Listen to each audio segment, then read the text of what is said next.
सो एक बार फिर से Jai Hind to everyone and welcome to only PYQs YouTube channel. तो दोस्तों आज की वीडियो बहुत इंपॉर्टेंट रहने वाली है, राइट? बिकॉज हम अपने analysis series which is postmortem analysis series को कंटिन्यू करते हुए आज एक बहुत इंपॉर्टेंट पेपर को कवर करने वाले हैं, जो कि हमारा रहने वाला है यूपी PCS 2024 का पेपर। ठीक है, अब ये पेपर का एनालिसिस करना क्यों ज़रूरी हो जाता है? बिकॉज आपकी जो नोटिफिकेशन है 2025 की, यूपी PCS 2025 की नोटिफिकेशन आउट हो चुकी है 20 फरवरी को 2025 को, और इसका लास्ट डेट जो है फॉर्म को अप्लाई करने की वो 24 मार्च 2025 है, राइट? अब जो भी एस्पिरेंट्स इस पेपर को अटेम्प्ट करने वाले हैं या फिर जिनको पेपर अटेम्प्ट नहीं करना, ये वीडियो दोनों के लिए इंपॉर्टेंट हो जाती है because this is an analysis video. ठीक है, और एनालिसिस वीडियोस देखना हर एक एस्पिरेंट की रिस्पॉन्सिबिलिटी है बिकॉज हर एक एस्पिरेंट को अपने एग्जाम को लेकर क्या चाहिए? क्लैरिटी। क्लैरिटी किस चीज की? थीम्स की क्लैरिटी, राइट? और एट द सेम टाइम आपको इंपॉर्टेंस पता होनी चाहिए किस चीज की? PYQs की, करेक्ट? सो इन्हीं ऑब्जेक्टिव को फुलफिल करते हुए ये एनालिसिस वीडियोस मैं आपको अपने चैनल ओनली PYQs पर लेकर आता हूं, और ऑलरेडी काफ़ी पेपर्स के एनालिसिस मैं ऑलरेडी चैनल पर अपलोड कर चुका हूं। तो please I am highly recommend you कि आप उन एनालिसिस वीडियोस को देखो बिकॉज अभी जैसे फॉर एग्जांपल मैं बात करूं कंबाइन जियो साइंटिस्ट 2025 के पेपर की, तो इस पेपर को मैंने सब्जेक्ट वाइज ब्रेक डाउन करा जैसा कि आप जानते हो, है ना? जैसे फॉर एग्जांपल पॉलिटी की वीडियो आपको मिल जाएगी, at the same time geography, then history और इन्वायरमेंट। तो इन चारों सब्जेक्ट को मैंने सब्जेक्ट PYQs के थ्रू ब्रेक डाउन करा और मैंने आपको दिखाया विद प्रूफ कि 70 से 80% जो क्वेश्चंस है वो डायरेक्टली एंड इनडायरेक्टली PYQs की हेल्प से सॉल्व हो रहे हैं, राइट? तो देखो, हवाबाजी की कोई बात नहीं है, प्रूफ्स के साथ उस वीडियो में सब कुछ दिखाया गया है। तो please I am recommending you कि आप उन वीडियोस को देखो, correct?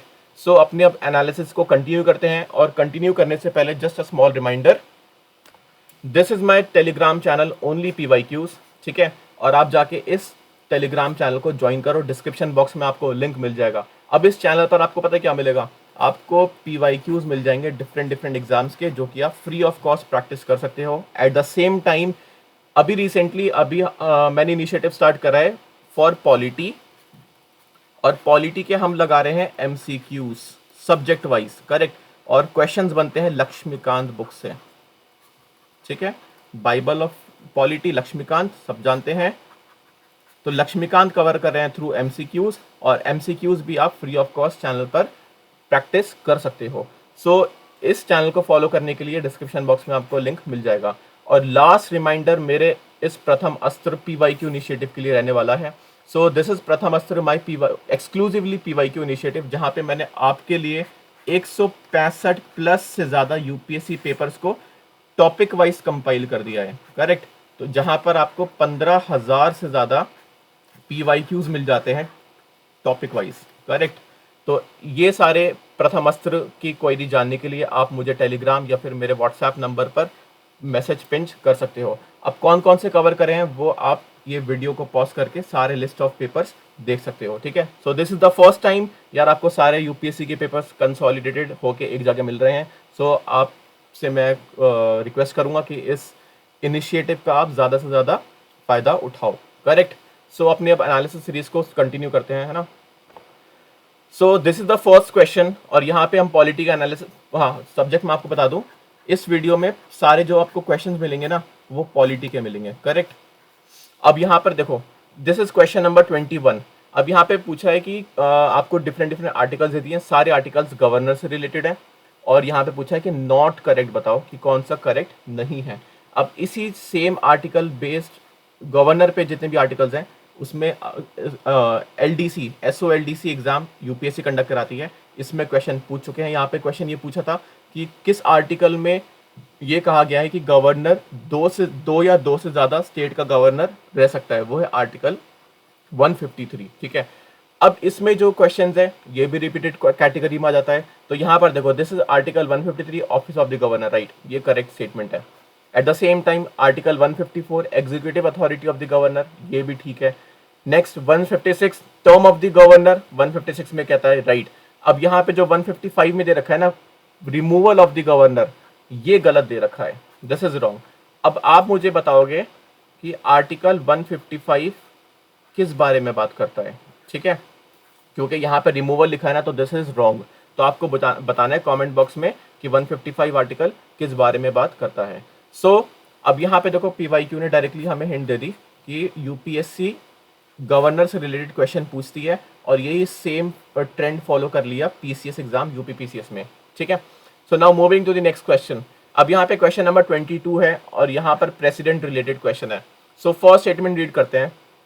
The president shall not be a member of either house of the parliament. Correct, बिल्कुल सही स्टेटमेंट है। वी नो कि प्रेसिडेंट किसी भी हाउस का मेंबर नहीं होता। नेक्स्ट सेकंड स्टेटमेंट है the parliament shell consist of president and both house.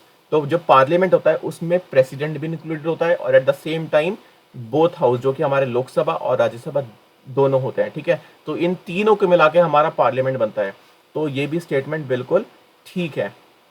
Just मैं कलर चेंज कर लूँ। तो ये स्टेटमेंट भी ठीक है, और एट द सेम टाइम ये स्टेटमेंट भी ठीक है। अब यही सेम क्वेश्चन आप देखो आईएएस एग्जाम 1997 का क्वेश्चन है। क्या लिखा है यहाँ पे, the president shall not be a member of either house of parliament. बिल्कुल हूबहू स्टेटमेंट कॉपी पेस्ट करिए। और स्टेटमेंट 2 देखो, the parliament shell consist of president and 2 house, ठीक है। तो यहाँ पे ये जो क्वेश्चन है ये पीसीएस एग्जाम 2024 में आईएएस एग्जाम 1997 से बिल्कुल क्या कर लिया है, कॉपी पेस्ट, राइट।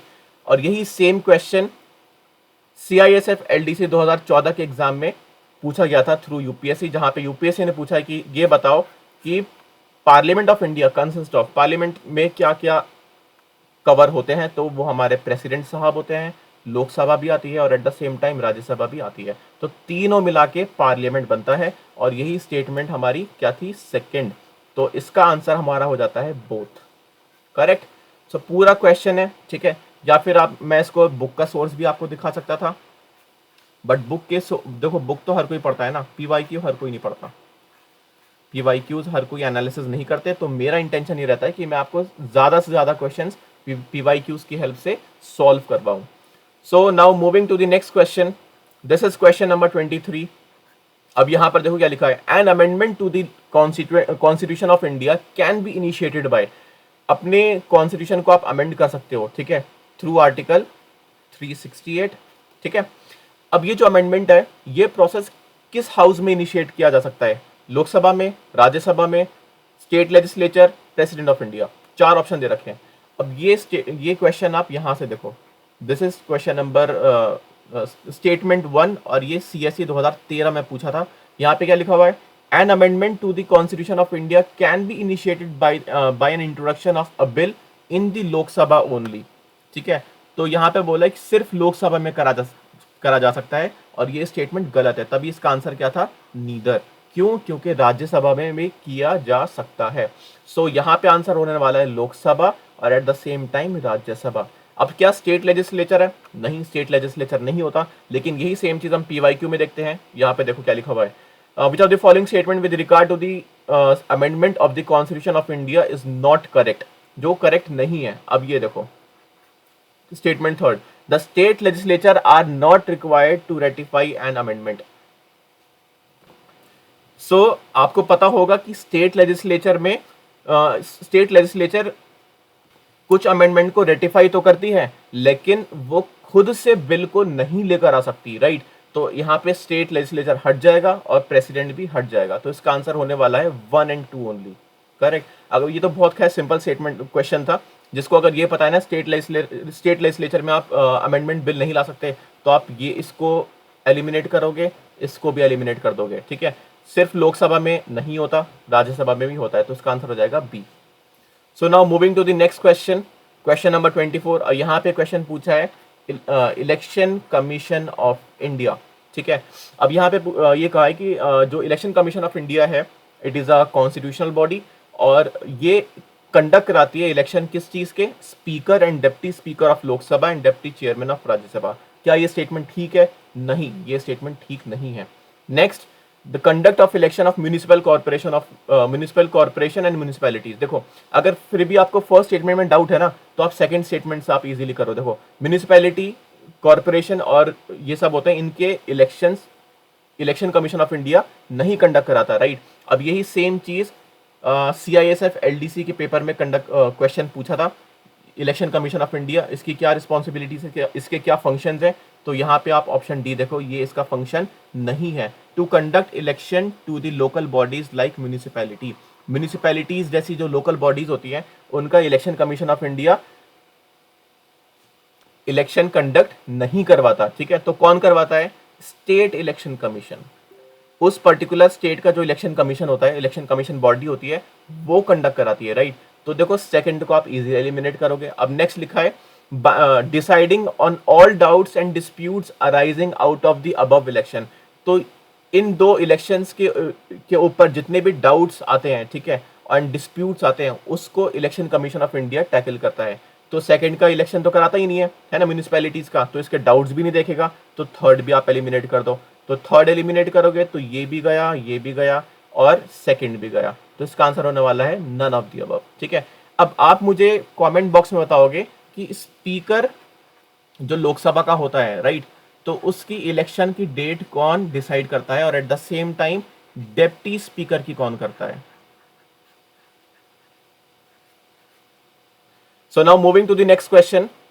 अब ये क्वेश्चन नंबर 25 देखो, वेरी इजी क्वेश्चन। अब यहाँ पे पूछा है कि कमिटीज दे रखी हैं, और उन कमिटीज की जो रिकमेंडेशन है वो यहाँ पर आपको मैच करा के बतानी है कि कौन सी गलत है, राइट, नॉट करेक्ट बताना है। सो इसका आंसर सिंपल है, संथनम कमिटी, राइट। अब इसी क्वेश्चन को हम MCQs PYQs के थ्रू सॉल्व करेंगे। अब यहाँ पे देखो, दिस इज CISF LDC का क्वेश्चन, और at the same time CAPF 2017 का क्वेश्चन। तो यहाँ पे लिखा which of the following committees has been recommendation of removing corruption in public offices, ठीक है। तो वो थी संथनम कमिटी, और इस संथनम कमिटी से क्या एक बॉडी बनी थी जिसको हम बोलते हैं CVC, ठीक है, जिसकी फुल फॉर्म है सेंट्रल विजिलेंस कमीशन।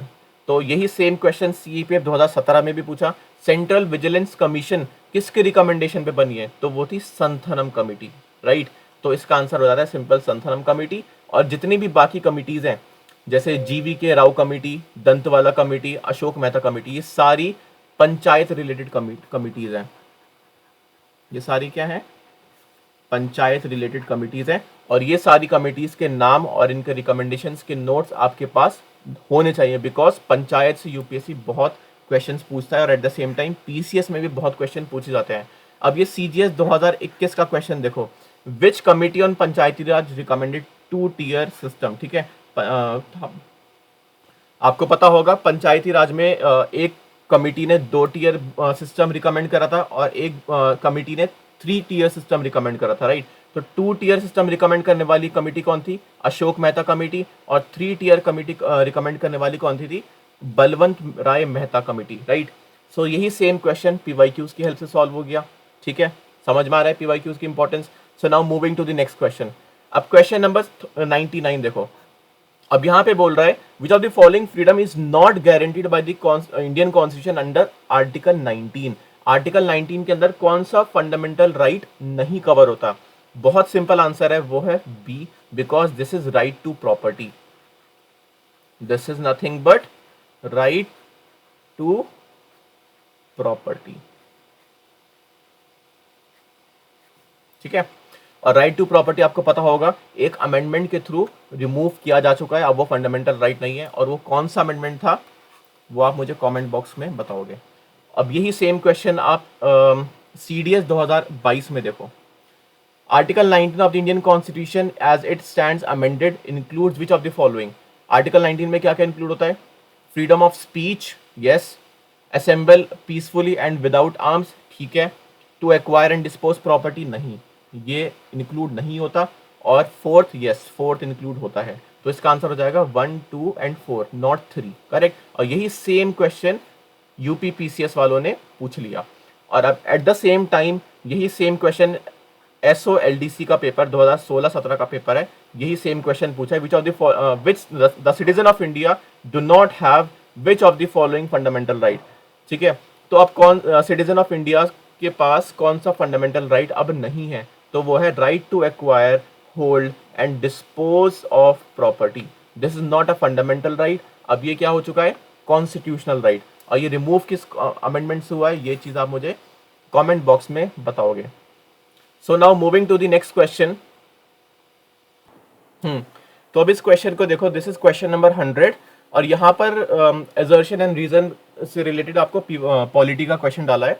और एजर्शन देखो क्या लिखा हुआ है, according to the constitution of India the same person can not, ठीक है, यहाँ पे कीवर्ड आ गया, can not function as the governor of 2 और more state at the same time. ठीक है, कि एक गवर्नर सेम टाइम पर 2 या 2 से ज्यादा स्टेट का गवर्नर नहीं रह सकता। रीजन क्या दे रहा है, article 153 of Indian constitution states that there shall be a governor for each state. अब रीजन में जो आर्टिकल 153 मेंशन है, तो यहाँ पे लिखा हुआ है कि आर्टिकल 53 कहता है कि गवर्नर हर एक स्टेट का एक ही रहेगा। ठीक है, तो ये स्टेट रीजन करेक्ट है, ठीक है, लेकिन 153 article 153 eight the same time ये भी कहता है कि इट शैल बी पॉसिबल कि इस सेम पर्सन को हम अपॉइंट कर दें एज अ गवर्नर फॉर 2 और मोर स्टेट, जो कि क्वेश्चन SOLDC 2018 में यूपीएससी ने पूछा था। इसका आंसर था आर्टिकल 153। तो इस क्वेश्चन की अगर बात करें, राइट, तो इस क्वेश्चन का आंसर होने वाला है बी, बिकॉज देखो ए तो बिल्कुल फॉल्स हो गया, राइट, क्योंकि यहाँ पे पॉसिबल है कि एक गवर्नर 2 या 2 से ज्यादा स्टेट का गवर्नर रह सकता है एट द सेम टाइम। तो ए को गलत कर दो, आप आराम से आर पर पहुंच जाओगी, that reason is true. So now moving to the next question. अब यहाँ पे again match the following type question, और आपको बताना है कि इसमें करेक्ट कौन सा नहीं है। ठीक है, नॉट करेक्ट बताना है। So equality before law guaranteed to both citizen and non citizen, right, बिल्कुल सही। इक्वालिटी बिफोर लॉ हमें कौन से आर्टिकल में मिलता है, this is article number 14 and we know article 14 citizen and foreigners दोनों के लिए अवेलेबल है। तो ये स्टेटमेंट तो करेक्ट है। At the same time statement B, equality of opportunity in public employment guaranteed only to Indian citizen, ये भी करेक्ट है, बिकॉज इक्वालिटी ऑफ अपॉर्चुनिटी किसमें मिलेगा आपको, आर्टिकल 16 में, राइट। तो article 16 yes it is available only to Indian citizen. अब मुझे आप ये बताओ कि कौन कौन से आर्टिकल हैं जो सिर्फ इंडियन सिटीजन को अवेलेबल है।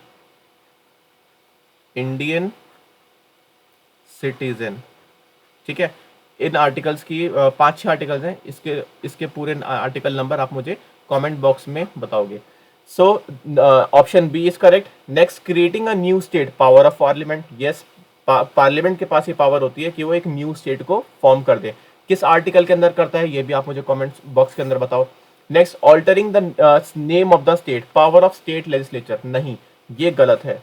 ठीक है, बिकॉज आपको दिखा देता हूं मैं, ये देखो एनडीए 2016 का क्वेश्चन और स्टेटमेंट ए पढ़ो, the constitution of India empowers the किसको, पार्लियामेंट को, to form new state, option C correct हो गया, forming a new state, power of a parliament, and to alter the area boundaries and name of existing state. ठीक है, और names of existing states by passing a resolution in simple majority. ठीक है, किसी भी state का area reduce करना हो, इंक्रीज करना हो, या फिर कोई न्यू स्टेट बनानी हो, या फिर एट द सेम टाइम किसी भी स्टेट का नाम चेंज करना हो, ठीक है, नामकरण फिर से करना हो, तो ये पावर पार्लियामेंट के पास होती है, ना कि स्टेट लेजिस्लेचर। ठीक है, तो ऑप्शन डी हो जाता है गलत।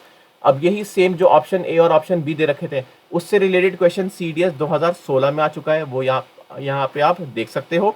और at the same time CISF 2024 में पूछा गया है, क्या पूछा है, नॉट करेक्ट बताना, article 14, equality before law is guaranteed to citizen of India only.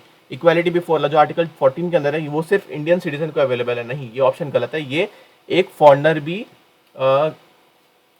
इस चीज पर क्लेम कर सकता है। ठीक है, तो इसका आंसर होने वाला है ऑप्शन डी। पूरे 4 ऑप्शंस को मैंने ब्रेक डाउन करके दिखाया विद द हेल्प ऑफ, किसकी हेल्प से, सिर्फ PYQs। ठीक है, ओनली PYQs, राइट। और चैनल को अगर आपने अभी सब्सक्राइब नहीं करा हो तो यार प्लीज सब्सक्राइब कर लो, तो ऐसी एनालिसिस वीडियोस बनाने में काफी एफर्ट्स लगते हैं, और टेलीग्राम चैनल भी आप जाके ज्वाइन कर सकते हो। So now moving to the next question, question number 102। अब यहाँ पर आपको आर्टिकल नंबर पूछा है और एट द सेम टाइम आपको कुछ बॉडीज दे रखे हैं, for example consolidated fund of India, finance commission, financial emergency and CAG. ठीक है, controller and auditor general of India. अब सबसे पहले देखो मैं आपको PYQ दिखाता हूँ। पीवाईक्यू देखो, यहाँ पे पीवाईक्यू पूछा यूपीएससी ने, ये है PYQ consolidated fund of India से, ठीक है। और यहाँ पे पीवाईक्यू देखो सीएससी 2010 में दिया है ऑन फाइनेंस कमीशन, ठीक है।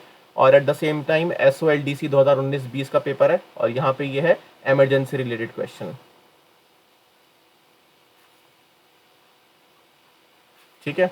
प्रेसिडेंट्स रूल जो कि आता है आर्टिकल 356।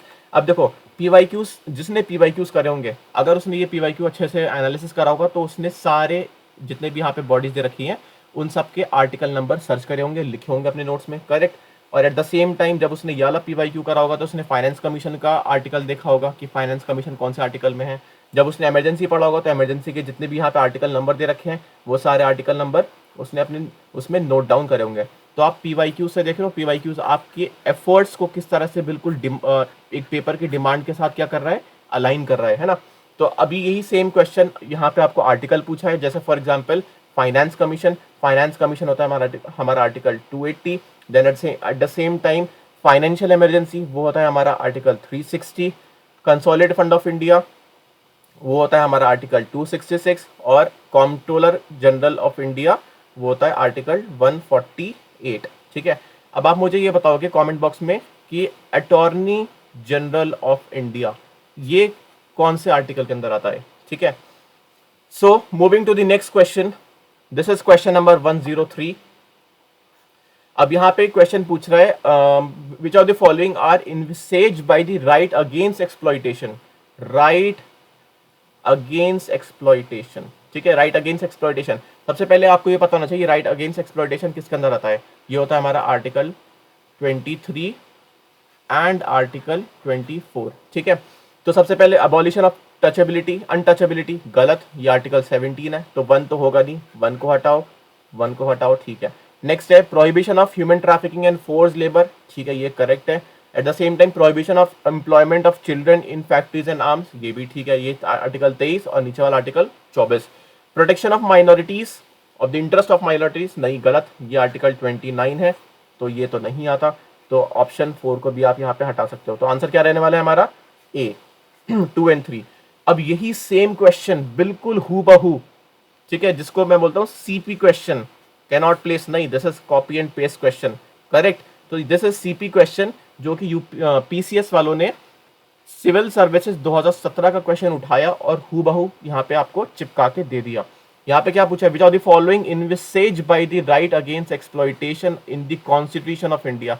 देख लो भाई लोग यार, बिल्कुल यही जो ऊपर आपको क्वेश्चन दे रहा है उसकी स्टेटमेंट बिल्कुल हूबहू है। ऑप्शंस देख लो यहाँ पर, अबॉलिशन ऑफ अनटचेबिलिटी, यहाँ पर भी अबॉलिशन ऑफ अनटचेबिलिटी जो कि ऑप्शन में नहीं होगा because this is article number 17। Next prohibition of traffic in human beings and force labour, ठीक है, ये बिल्कुल ठीक है, article 23। Next eight the same time protection of minorities, नहीं, आर्टिकल 29, और दिस इज आर्टिकल 24। तो क्या होने वाला है 1 एंड 4, तो आंसर इसका 1 एंड 4। देख रहे हो, this is the level of PYQs. और फिर क्यों पीवाईक्यूज को सॉल्व नहीं करते, राइट। और जब पीवाईक्यूज की जब भी याद आए ना, पीवाईक्यूज की जब भी जरूरत पड़े तो बस एक ही नाम याद आना चाहिए, वो क्या है, प्रथम अस्त्र। क्योंकि यार प्रथम अस्त्र में इसी तरह से आपको टॉपिक वाइज सारे पीवाईक्यूज एक ही जगह कंसोलिडेटेड मिल जाएंगे, correct. So now moving to the next question, question number 122। अब यहाँ पे अगेन असर्शन एंड रीजन पे बेस्ड क्वेश्चन है, और ये क्वेश्चन है 153 आर्टिकल 352, और जो कि बात करता है हमारा किसका, नथिंग बट इमरजेंसी, इमरजेंसी, ठीक है। तो यहाँ पे लिखा हुआ है article 352 of the Indian constitution deals with the declaration of emergency, ठीक है, बिल्कुल यही सेम क्वेश्चन एनडीए 2018 में आया था कि आर्टिकल 352, देखो यहाँ पे लिखा article 352 of the Indian constitution contains provision related to emergency, ठीक है। फाइनेंशियल इमरजेंसी का भी मैंने आपको बताया था ऊपर, वो किस में आता है, आर्टिकल 360 में। अब नेक्स्ट है रीजन, देखो an emergency may take place at any time, yes, emergency कभी भी लग सकती है, उसकी कुछ कंडीशंस हैं, लेकिन एट द सेम टाइम ये जो रीजन है ये इसका एजर्शन का करेक्ट एक्सप्लेनेशन नहीं है, ठीक है। तो इसका आंसर होने वाला है A. So now moving to the next question, question number 123, e governance based question है, this is e governance,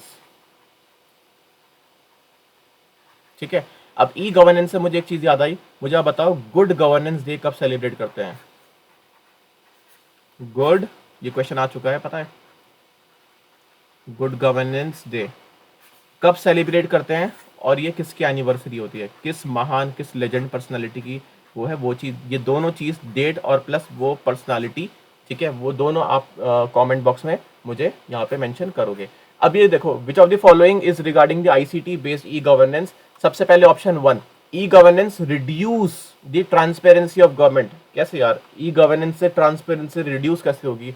e governance को हम लाते ही इस वजह से ताकि हम ट्रांसपेरेंसी इंक्रीज कर पाए, ठीक है, करप्ट प्रैक्टिसेस और अनफेयर मीन्स को हम रिड्यूस कर पाए। तो 1 को सबसे पहले आप क्या करो, एलिमिनेट, 1 एलिमिनेट हो गया, correct. Next, e governance reduce the cost of government, yes cost reduce हो जाती है, correct. E governance increases citizen input into government, ये भी ठीक है, ठीक है, इंटरेक्शन इंक्रीज होता है। Next, e governance increases bureaucratic red tapism. अब सबसे पहले यहाँ पे जो कीवर्ड दे रखा है रेड टेपिज्म, ठीक है, रेड टेपिज्म क्या होता है? रेड टेपिज्म का मतलब होता है जब बहुत ज़्यादा आप अननेसेसरी फाइल्स वगैरह ये सब होता है ना गवर्नमेंट ऑफिस में, ये डॉक्यूमेंट लगेगा वो डॉक्यूमेंट लगेगा, फिल फाइल वहाँ जाएगी उस डिपार्टमेंट जाएगी, तो इन सारे प्रोसेस को बोलते हैं रेड टेपिज्म, जिससे पूरा प्रोसेस क्या होता है, कॉम्प्लेक्स, ठीक है। और इसी कॉम्प्लेक्सिटी को रिड्यूस करने के लिए हम ई गवर्नेंस लेकर आते हैं, ठीक है। तो ये इंक्रीज नहीं करता, ये डिक्रीज करता है। तो आंसर होने वाला है 2 और 3, जिस हमारा ऑप्शन बी, करेक्ट। देखो इसका मुझे पीवाईक्यू तो नहीं मिला, but at the same time this is very easy question, ठीक है। पीवाईक्यू मुझे इसका नहीं मिला, लेकिन अगर आपको कोई अगर इसका एग्जैक्ट सोर्स मिलता है तो आप कमेंट बॉक्स में मेंशन कर सकते हो। So now moving to the next question, question number 124, easy question है, but at the same time मुझे इसका पीवाईक्यू नहीं मिला। But at the same time UPSC ने ऐसा नहीं है, यूपीएससी से क्वेश्चन नहीं पूछे, यूपीएससी के तो बहुत सारे क्वेश्चन हैं, लेकिन बिल्कुल एग्जैक्टली सेम क्वेश्चन मैं आपको पीवाईक्यू से दिखा पाऊँ, ये सोर्स मुझे नहीं मिला। अगर आपको पता है तो आप मुझे कमेंट बॉक्स में बता सकते हो। सो यहाँ पे क्वेश्चन पूछा जा रहा है कि UPSC derives its function from which of the following source. देखो जब भी इस तरह का क्वेश्चन हो ना कि कहाँ से सोर्स डिराइव होता है वगैरह ये सब, तो इसमें लगभग हमेशा 99% आंसर ऑल ऑफ दीज रहता है, ठीक है। तो कॉन्स्टिट्यूशन से correct, parliamentary laws correct, executive rules and order ये भी ठीक है, और कन्वेंशन ये भी ठीक है, ठीक है। इसका आंसर होने वाला है D. So now moving to the next question, question number 125। Again यहाँ पे पूछा है कि कॉन्स्टिट्यूशनल बॉडीज और कौन से आर्टिकल्स करेक्टली मैच हैं, ठीक है। इलेक्शन कमीशन नहीं, गलत है। इलेक्शन कमीशन कौन सा आर्टिकल है? आर्टिकल 324। अब आपको मुझे बताना है कि 165 पे कौन सा आर्टिकल है, ठीक है। National commission for schedule caste नहीं, इसका आंसर क्या है? 338, और यहाँ पे क्या दे रखा है? 148। तो अब आप मुझे बताओ 148 में कौन सा आर्टिकल आता है। नेक्स्ट, फाइनेंस कमीशन अभी ऊपर बताया था 280। अब आप मुझे बताओ 263 में कौन सा आर्टिकल है। Next, national commission for backward class 340, yes ये करेक्ट है, ठीक है। So now moving to the next question. अब ये क्वेश्चन देखना, identify the following chronological sequences of the following. Shankari Prasad versus union of India, Sajjan Singh versus state of Rajasthan, Golaknath versus state of Punjab, Kesavananda Bharati case versus state of Kerala, ठीक है। देखो सबसे पहले बहुत ज़्यादा एस्पिरेंट्स का डाउट होता है कि यार बहुत ज़्यादा यूपीएससी जजमेंट रिलेटेड क्वेश्चन पूछता है कि सुप्रीम कोर्ट का वाला जजमेंट बताओ, वाला जजमेंट बताओ। अब इतने सारे जजमेंट है तो कौन कौन से हम जजमेंट्स को प्रिपेयर करें, है ना। तो मेरा मेन सिंपल सा आंसर है, जो भी जजमेंट पीवाईक्यूज में पूछ रखे हैं ना वो आपको पता होना चाहिए, ठीक है। उस सुप्रीम कोर्ट में जजमेंट क्या दिया, ठीक है, क्या पता होना चाहिए आपको। सबसे पहले judgment, at the same time year, किस ईयर में जजमेंट दिया था, ठीक है। ये दोनों चीज़ बहुत इंपॉर्टेंट हो जाती हैं, क्योंकि आप देखो पीवाईक्यूज में गोलकनाथ पूछ रखा है, यहाँ पर भी गोलकनाथ मेंशन है, राइट। केशवानंद भारती केस तो देखो यार बहुत सिंपल सा है, बहुत बार यूपीएससी क्वेश्चन पूछता है, एंड इवन पीसीएस एग्जाम में भी बहुत बार पूछा जाता है। तो यहाँ पे केशवानंद भारती केस ये ऑप्शन में गिवन है ना। मिनरवा मिल केस, ये सारे बहुत ही इंपॉर्टेंट लैंडमार्क जजमेंट केस हैं सुप्रीम कोर्ट के, तो इनके बारे में आपको पता होना चाहिए। शंकरी प्रसाद देखो यार, यहाँ पे शंकरी प्रसाद मेंशन है, और यहाँ पर भी क्या मेंशन है? Shankari Prasad versus union of India. तो अब आपको ये बताना है कि क्रोनोलॉजी लगानी है कि कौन सा जजमेंट पहला आया था और कौन सा बाद में आया था। तो यहाँ पे आपको डायरेक्टली आपसे ईयर पूछा गया है कि ईयर्स बताओ। सो इस तरह का अगर एग्जाम में क्वेश्चन आ जाए ना, तो सबसे पहले आपको ये देखना है कि आपको कौन कौन से ईयर्स पता है, एंड आई एम एक्सपेक्टिंग कि आपको Kesavananda Bharati case versus state of Kerala इसका ईयर पता होगा, जो कि ईयर क्या है, nothing but 1973। Then at the same time Golaknath case बहुत इंपॉर्टेंट लैंडमार्क जजमेंट है, जिसका ईयर क्या है, 1967, है ना। सज्जन सिंह, ठीक है, नहीं पता, बहुत ज़्यादा नोन केस नहीं है। Shankari Prasad, this is very common case, और इसका है 1951, ठीक है। और सज्जन का मैं आपको बता देता हूँ, दिस इज 1965। सो आप देखोगे यहाँ पे सबसे पहले कौन सा है, शंकरी प्रसाद 1951, ये फर्स्ट रहेगा हमारा। देन उसके बाद 1965 का सज्जन सिंह, ये सेकंड है। देन उसके बाद गोलकनाथ थर्ड, और लास्ट में ये फोर्थ। तो इसका आंसर होने वाला है सी, ठीक है, 1 2 3 4। क्रोनोलॉजी इसकी बिल्कुल ठीक दे रखी है, ठीक है। So now moving to the next question, question number 127। अब यहाँ पे पूछे हैं अमेंडमेंट, ठीक है, कौन सा अमेंडमेंट और किस ईयर में आया था, right. So again amendment based question में आपको पहले इसको सॉल्व करने से पहले, इस क्वेश्चन को सॉल्व करने से पहले मैं आपको क्या दिखाता हूँ, PYQs। सो सबसे पहले 86th amendment already combined use SOLDC 2021 के पेपर में पूछ रखा है कि which of the following amendment to the constitution of India introduce right to education. तो राइट टू एजुकेशन अमेंडमेंट 86 है, ठीक है, सबको पता है, बहुत कॉमन अमेंडमेंट है ये। और इस बार क्या करा, अमेंडमेंट का ईयर पूछ लिया। नेक्स्ट 42nd अमेंडमेंट 1967, ठीक है, तो इसका अमेंडमेंट ऑलरेडी पूछा जा चुका है, और इस बार भी यहाँ पर ईयर पूछा। तो 42nd अमेंडमेंट का क्या है, 1967, ये तो खैर यहाँ पे मेंशन है, ठीक है। नेक्स्ट है 52nd अमेंडमेंट। अब कमेंट बॉक्स में ये बताओ 52nd अमेंडमेंट किससे रिलेटेड है, बहुत इंपॉर्टेंट है और बहुत बार क्वेश्चन आ चुका है। और यहीं again eight the same time 52nd amendment से आपसे ईयर पूछ लिया।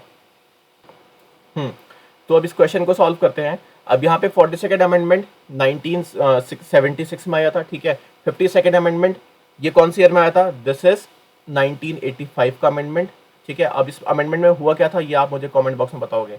86th अमेंडमेंट यहाँ पे राइट टू एजुकेशन है, ठीक है, और ये आया था 2002 में, correct.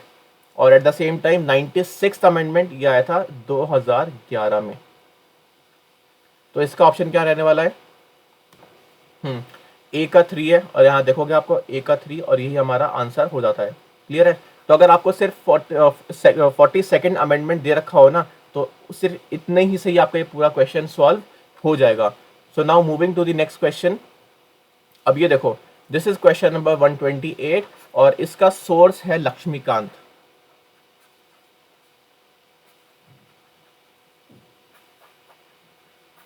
This is Laxmikanth book, और यहाँ पे आपको cooperative federalism, bargaining federalism, quasi federalism and federalism with centralising tendency, ये सब कीवर्ड्स है जिन्होंने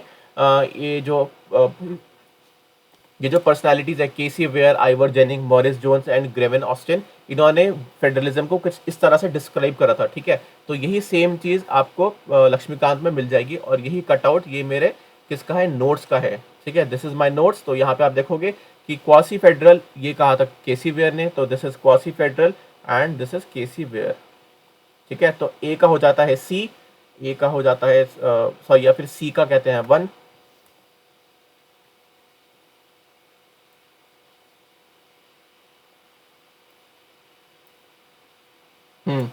तो सब सी का, अब यहाँ पे 1 देखोगे, तो यहाँ पर आप देखो, यहाँ पे आपको सी का 1 मिलेगा, और इसका आंसर हो जाता है ऑप्शन सी, ठीक है। ए का है 4, कोऑपरेटिव फेडरलिज्म, ये ग्रेविन ऑस्टिन ने कहा था। यहाँ पर आप देखोगे कि कोऑपरेटिव फेडरलिज्म ये किसने कहा था, ग्रेविन ऑस्टिन ने। और next bargaining federalism Morris Jones ने कहा था, और फेडरलिज्म विद सेंट्रलाइजिंग टेंडेंसी ये कहा था आइवर जेनिंग ने, ठीक है। Federalism with centralising tendency, Ivoire ginning, ठीक है। तो ये सारे कीवर्ड्स जिस तरफ से डिस्क्राइब करा गया था इंडियन कॉन्स्टिट्यूशन को, वो यहाँ पे दे रखा है, और ये सारे डिस्क्रिप्शन बहुत इंपॉर्टेंट हैं, ठीक है। So now moving to the next question, question number 129, और ये सेम क्वेश्चन अगेन हूबहू PYQ से पूछा गया है, और ये PYQ है CDS 2008 का, ठीक है। यहाँ पे पूछा which of the following is not a level in the 3 tier panchayati raj, ठीक है। मैंने आपको बताया था 3 टियर पंचायती राज सिस्टम किसने रिकमेंड करा था, बलवंत राय मेहता ने, ठीक है, बलवंत राय मेहता कमेटी। और 2 टियर किसने रिकमेंड करा था, वो थी अशोक मेहता कमेटी, ठीक है। तो अब यहाँ पे बताया कि तो 3 टियर कमिटीज में कौन सा टियर नहीं था। तो यहाँ पर आप देखो, दिस इज CDS 2008 का क्वेश्चन। Balwant Rai Mehta committee recommends which of the following panchayati raj structure. तो बलवंत राय मेहता कमेटी ने कहा था कि ग्राम पंचायत होगी किसमें, विलेज लेवल पर, पंचायत समिति होगी ब्लॉक लेवल पर, और फिर सबसे ऊपर जिला परिषद होगा डिस्ट्रिक्ट लेवल पर। ठीक है, तो ग्राम पंचायत यस ये रिकमेंड करा था, नेक्स्ट जिला पंचायत यस ये भी रिकमेंड करा था, पंचायत समिति यस ये भी रिकमेंड करा था, बट न्याय पंचायत ये रिकमेंड नहीं करा था, राइट। और इसी तरह से आप पंचायती राज स्ट्रक्चर पे बेस एक और PYQ देख सकते हो। ठीक है, so now moving to the next question, question number 130। यहाँ पे क्वेश्चन पूछा है लोकपाल एंड लोकायुक्ता एक्ट 2013। ठीक है, ये भी PYQ बेस्ड क्वेश्चन है। यहाँ पे देखो NDA 2014 में जब ये बिल पास हुआ था उस टाइम ये क्वेश्चन पूछा था, राइट। तो उस टाइम ये न्यूज़ में था, तो उस टाइम ये बिल से रिलेटेड क्वेश्चन पूछ लिया, 2013 का बिल है ये। अब यहाँ पे UPSC पूछ रहा है कि जो लोकपाल एंड लोकायुक्ता एक्ट के अकॉर्डिंग लोकपाल को अगर हमें अपॉइंट करना पड़ेगा तो वो करेगा president after obtaining the recommendation. तो जो रिकमेंडेशन देगा वो एक कमेटी के थ्रू रिकमेंडेशन आएगी, ठीक है, जिसको प्राइम मिनिस्टर क्या कर रहा होगा, चेयर करेगा, राइट। लेकिन एट द सेम टाइम उसके अलावा प्राइम मिनिस्टर के अलावा कौन कौन उस कमेटी में एज अ मेंबर होगा, तो वो आपको बताना है। तो क्या चीफ जस्टिस ऑफ इंडिया वहां पे होंगे, यस एज अ मेंबर ये होंगे। चेयरमैन ऑफ राज्यसभा मेंबर नहीं, speaker of Lok Sabha yes, leader of opposition Lok Sabha yes. तो इसका आंसर होने वाला है 1, 3, 4, 1, 3 and 4, correct. So now moving to the next question, ये भी अगेन PYQ बेस्ड क्वेश्चन है कंप्लीटली और बहुत इजी क्वेश्चन है। तो यहाँ पे पूछा है कौन से अमेंडमेंट से लोकल गवर्नेंस इंस्टीट्यूशन स्टैब्लिश करे गए थे इंडिया में। तो वो नथिंग बट अमेंडमेंट 73 एंड 74। और यही सेम क्वेश्चन CISF के क्वेश्चन में पूछा गया है कि किस अमेंडमेंट के थ्रू लोकल गवर्नेंस बॉडी क्या करी गई थी, स्टैब्लिश करी गई थी। तो 73 अमेंडमेंट्स आई थी पंचायत और 74 अमेंडमेंट्स आई थी म्यूनिसिपैलिटी। ठीक है, तो दोनों ही अमेंडमेंट किसको डेडिकेट किए जाते हैं, लोकल गवर्नेंस इंस्टीट्यूशन। सो दोस्तों, this is the initiative of PYQ, only PYQ postmortem analysis, और यहाँ पे हमारा एनालिसिस खत्म हो चुका है। So again I am reminding you, ठीक है, ये अपना टेलीग्राम चैनल ओनली PYQ है, यहाँ पे इसको आप क्या कर सकते हो, ज्वाइन, इसका आपको डिस्क्रिप्शन बॉक्स में लिंक मिल जाएगा।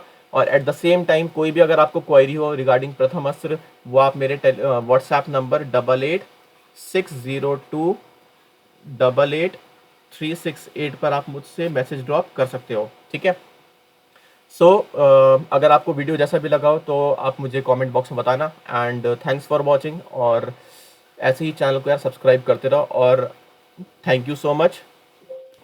पिछले कुछ दिनों से चैनल पर काफ़ी अच्छा इंगेजमेंट रहा है ना, और आपकी तरफ से भी काफ़ी अच्छा रिस्पांस रहा है। तो इसी रिस्पांस को आप क्या करना है, कंटिन्यू, है ना।